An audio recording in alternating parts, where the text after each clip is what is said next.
pela oportunidade de estarmos em tua companhia na noite de hoje. Queremos pedir nesse momento a espiritualidade trabalhadora desta casa, a Maria da Luz, que possa envolver o nosso irmão com todo carinho, que ele possa trazer para nós tudo aquilo, Senhor, que com muito carinho estudou, que possa passar, o que nós aqui presentes possamos lidar, para que ele traga para nós tudo aquilo que nós precisamos ouvir na noite de hoje.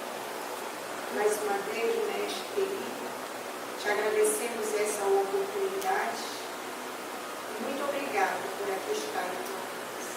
Graças a Deus. Passa a palavra agora ao nosso irmão. Chega pedindo a paz, bom estudo para todos nós.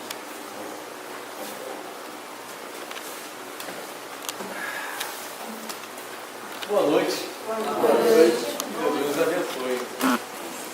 Muita alegria, renovada agora, estar aqui com vocês, na Caminho da Luz. A gente tem esse contato, esse compromisso anual de vir aqui. E uma alegria sempre muito grande, né, seu Flávio? Estar aqui com vocês, Marcos, conversando sobre doutrina espírita. Conheço um homem em Cristo que há 14 anos foi arrebatado ao terceiro céu. Se no corpo, não sei. Se fora do corpo, também não sei. Mas sei que ele ouviu palavras inefáveis que não é dado ao homem conhecer. Quem disse isso?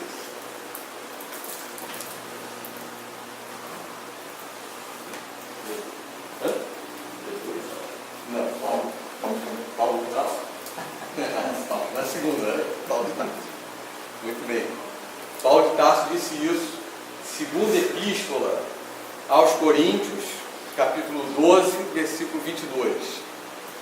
E ele disse isso falando de quem? Quem é esse homem que ele conhecia em Cristo, que há 14 anos foi arrebatado ao terceiro céu? Alguém? Aquele mesmo.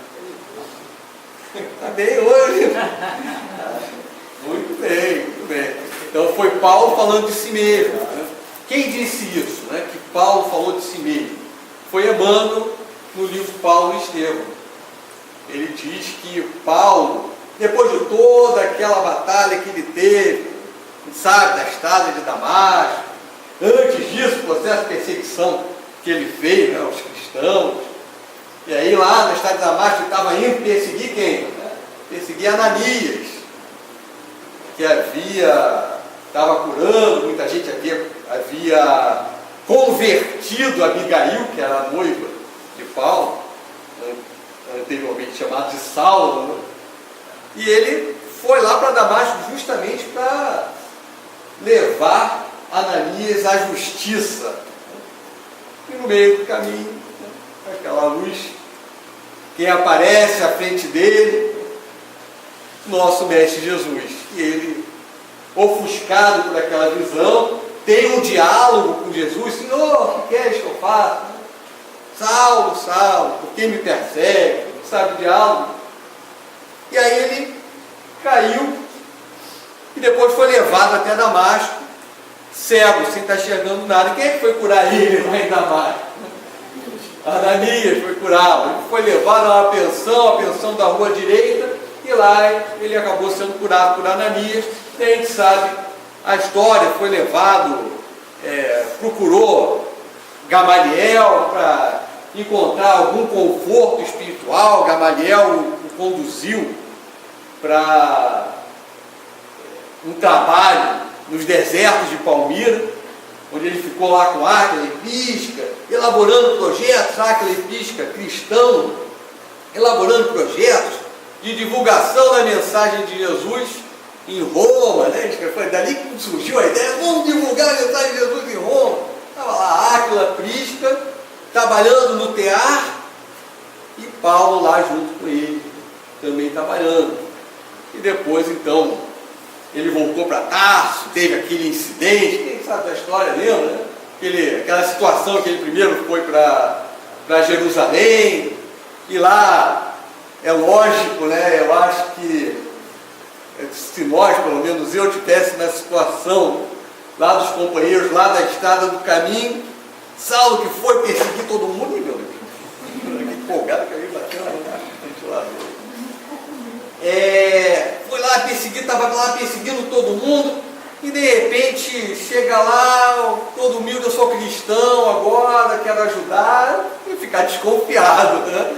Não, a gente, cristão ou não, e espírito ou não, a gente tem que ter os nossos cuidados.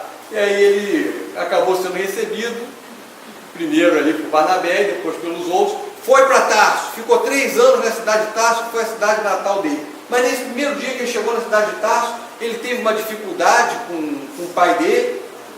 O pai dele também não entendeu o jeito, ele teve uma resistência entre os cristãos, depois teve a resistência no próprio lar com o pai dele. E ele foi para os arredores, Emmanuel não conta, ele foi para os arredores da cidade de Tarso, cansado, começou a meditar a respeito da vida, e ali ele dormiu.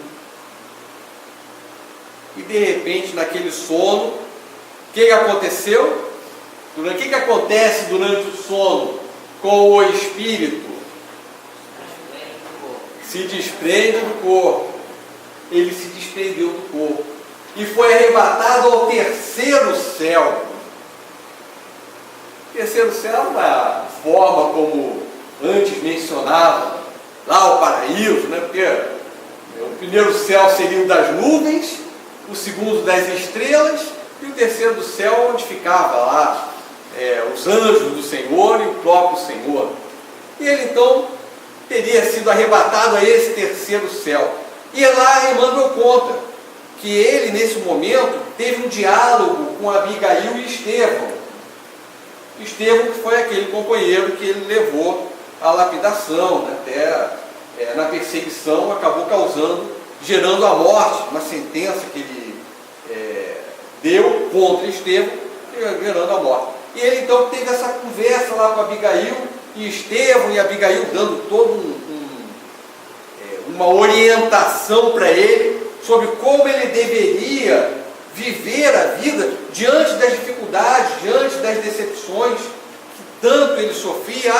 Eu tive dificuldade lá quando fui recebido entre os cristãos, tive dificuldade quando fui recebido pelo meu pai, tive dificuldade aqui e ali, tantas pedras, e ela falando, dando um roteiro ali de vida maravilhoso: ama, trabalha, espera e perdoa. 4 verbozinhos, 4 palavrazinhas, um roteiro de vida maravilhoso. E ela lá conversando com ele, depois ele voltou para o corpo físico e partiu para as suas maravilhosas pregações e divulgações da mensagem do Cristo. Então, durante o sono, é exatamente isso que Kardec nos fala aqui. Ele fala que no momento de dormir, o espírito se desliga, se desprende, né? Melhor dizendo, desliga, né? Não desliga, né? E há o desprendimento parcial do corpo físico e vai ter experiências. E foi essa experiência, foi arrebatado ao terceiro céu. Ele se afastou do corpo físico e teve lá as suas experiências com Abigail, recebendo instruções e orientações que serviram para a vida dele. E se isso acontece com Paulo, Kardec nos fala aqui, também acontece com cada um de nós. Quando a gente dorme, a gente vai ter experiência. Nossa, é o desprendimento, isso mesmo, é o desprendimento. Mas esse desprendimento, ele acaba gerando a possibilidade de relacionamento nosso com outros espíritos. Relacionamento com espíritos encarnados e desencarnados. E a gente vai encontrar esses espíritos. E quem são esses espíritos que a gente encontra quando a gente está ali nesse momento de desprendimento? Kardec fala aqui, olha, é importante fazer essa prece. na hora de dormir, para que a gente possa ter o amparo da espiritualidade do nosso anjo guardião, para que a gente encontre boas companhias. Porque é bem possível que, se a gente relaxar, a gente acabe não encontrando essas boas companhias. Quer ver um exemplo? Livro Missionários da Luz, psicografia de Chico Xavier, ditado por André Luiz. André Luiz conta a seguinte situação: existia um centro espírita em que as pessoas, que durante uma vez por semana, os espíritos encarnados, a gente pensa aqui que a casa espírita, durante a noite, a gente apaga a luz aqui, né? Depois que vai embora, daqui a pouco, né? Lá por uma meia, 10 horas, não sei, 10 horas mais ou menos, apaga a luz, pronto, vira um breu, né? Não tem nada, não tem movimento nenhum, nada acontece aqui na casa durante esse horário até a próxima reunião da casa, não é isso? Só que não é assim. Só que não é assim.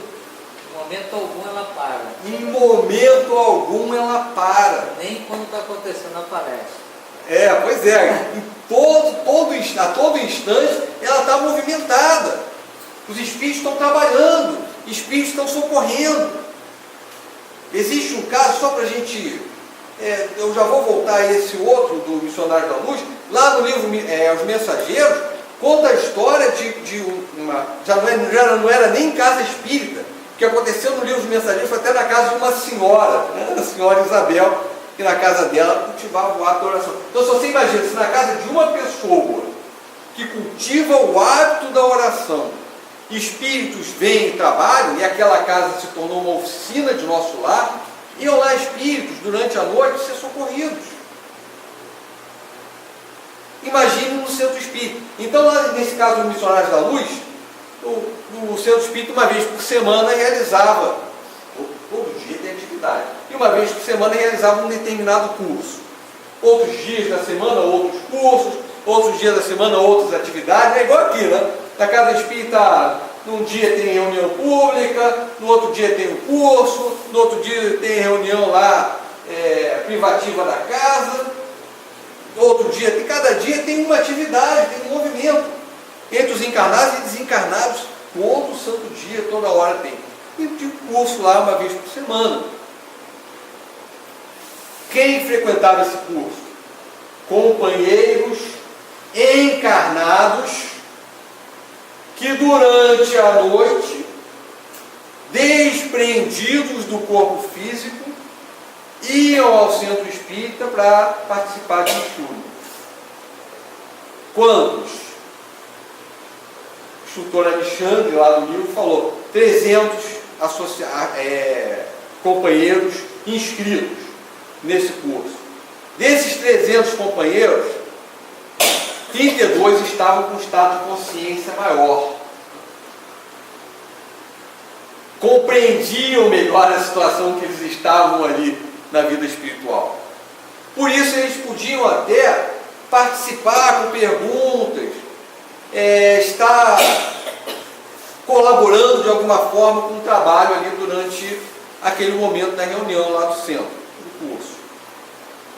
Aconteceu por um determinado dia, desses 32, 2 não apareceram. Os 32 conscientes. Os 32 conscientes.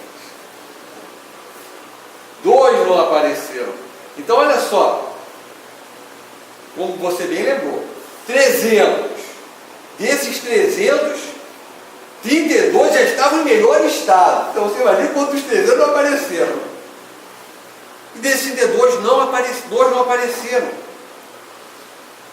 Aí, Alexandre, o orientador, falou para André Luiz, para um outro companheiro, para irem lá ver o que estava acontecendo com esses 2 companheiros. Por que eles não foram a esse curso?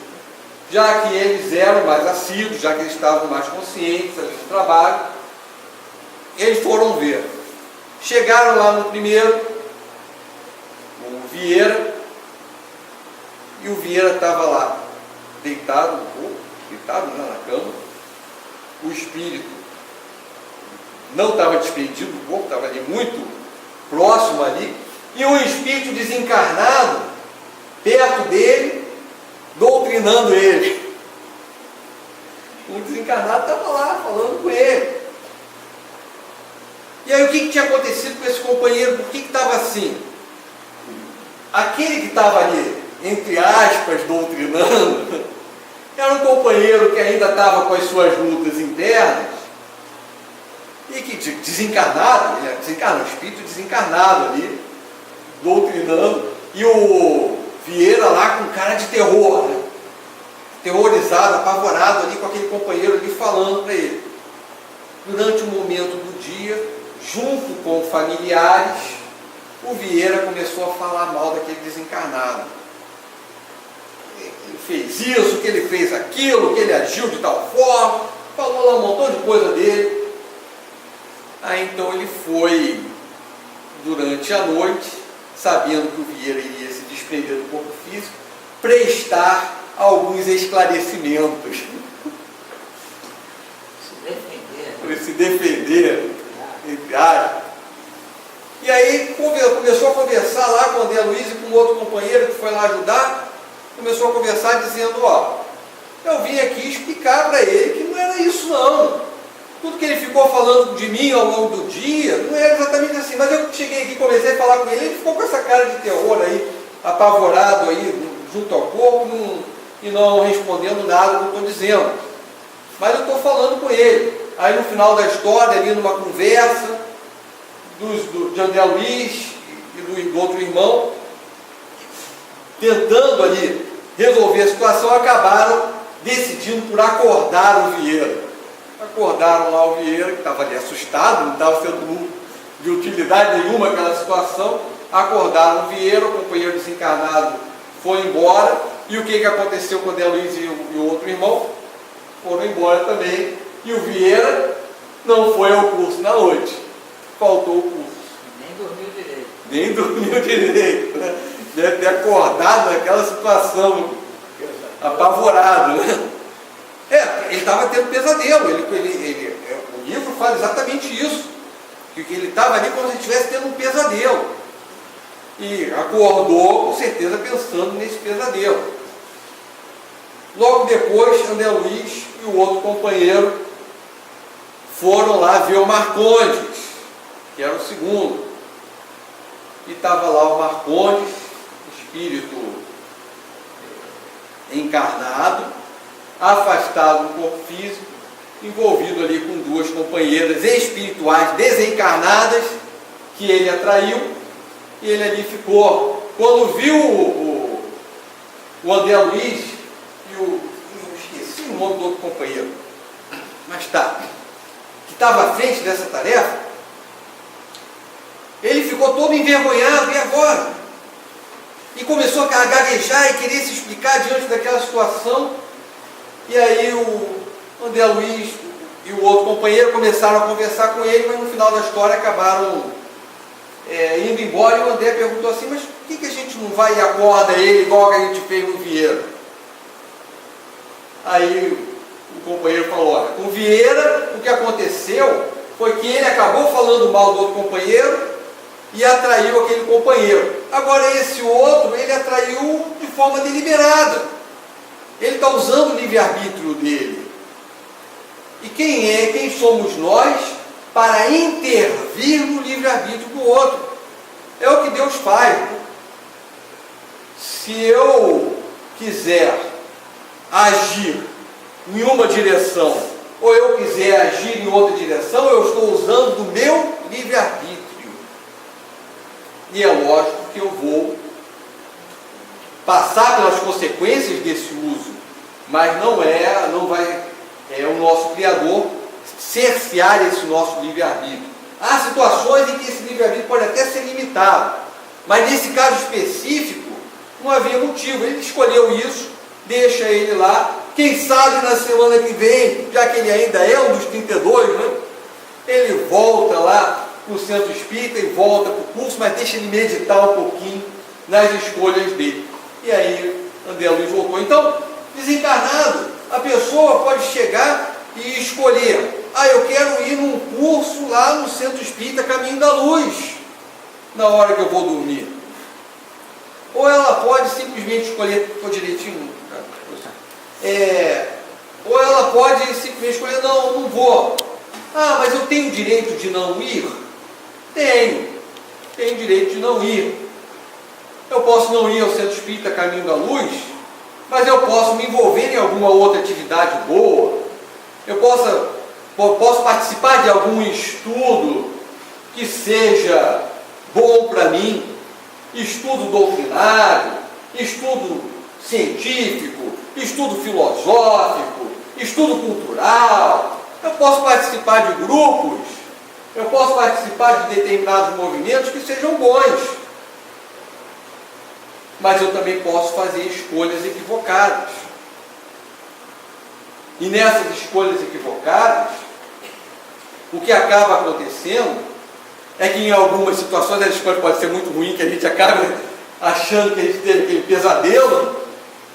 Em outras situações, as escolhas equivocadas também podem gerar algum comprometimento. Aí a pergunta agora é a seguinte: espírito, quando está encarnado aqui e vivendo em estado de vigília, acordado, como nós estamos agora, pode fazer algumas coisas erradas. E esses erros geram comprometimentos. E quando a gente está no sono, a gente também pode se comprometer com as nossas ações?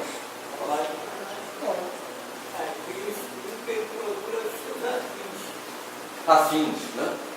Procure seus afins.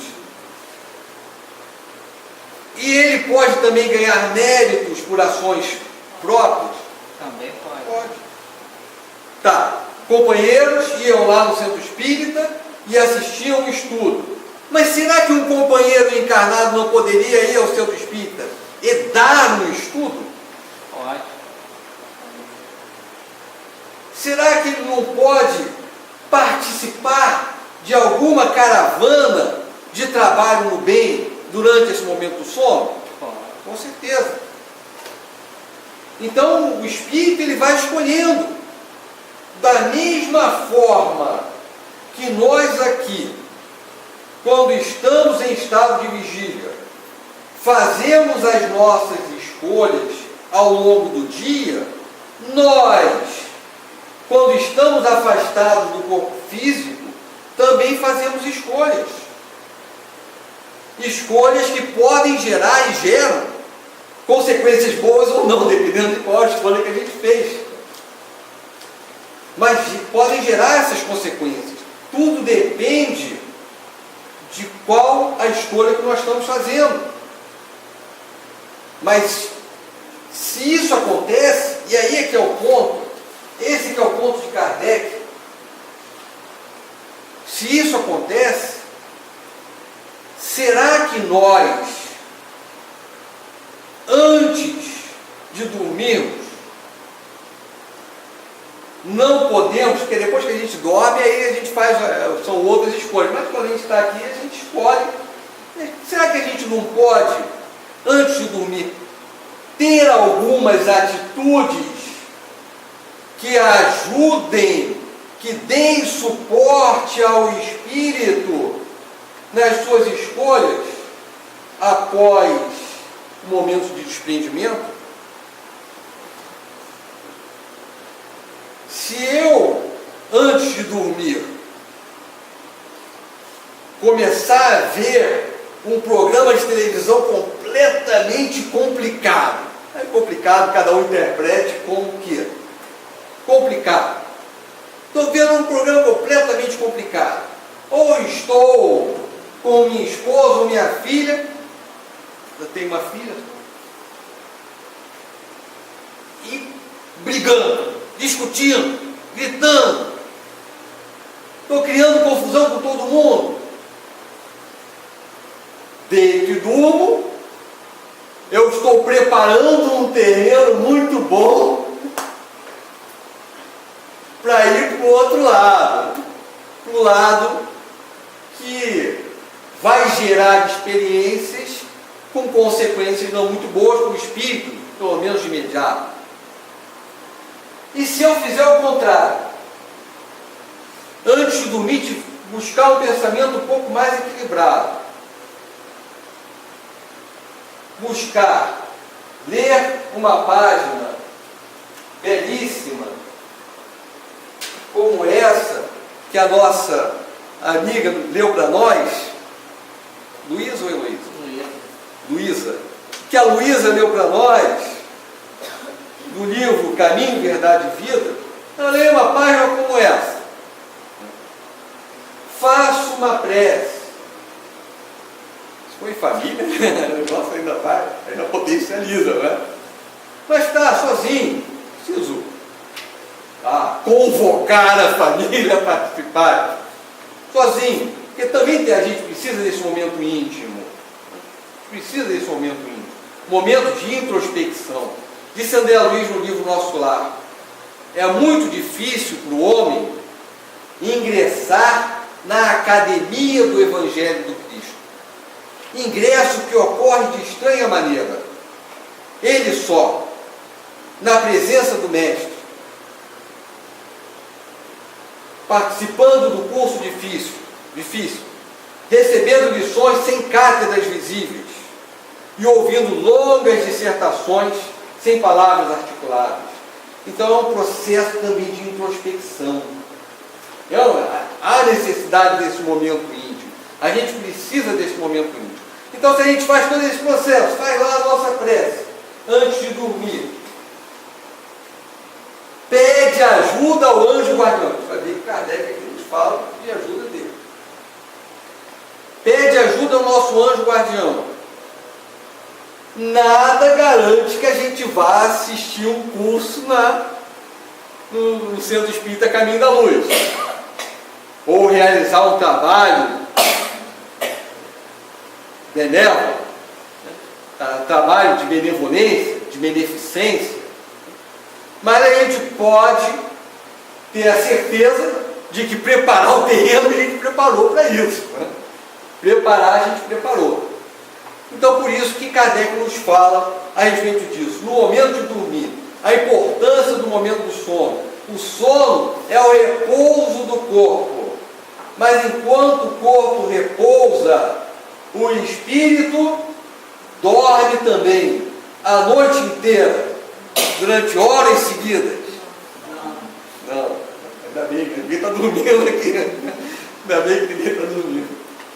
Não, o espírito, ele está em atividade constante. E é essa atividade que ele fala, a importância da gente buscar aquela que é a melhor. Ele diz assim, vamos ver a prece. É importante a gente ver a prece, né? Ver o que ele fala aqui. É uma prece pequenininha, essa eu vou ler inteira, porque é pequenininha. Então, é tranquilo. Minha alma vai se encontrar por alguns momentos com outros espíritos.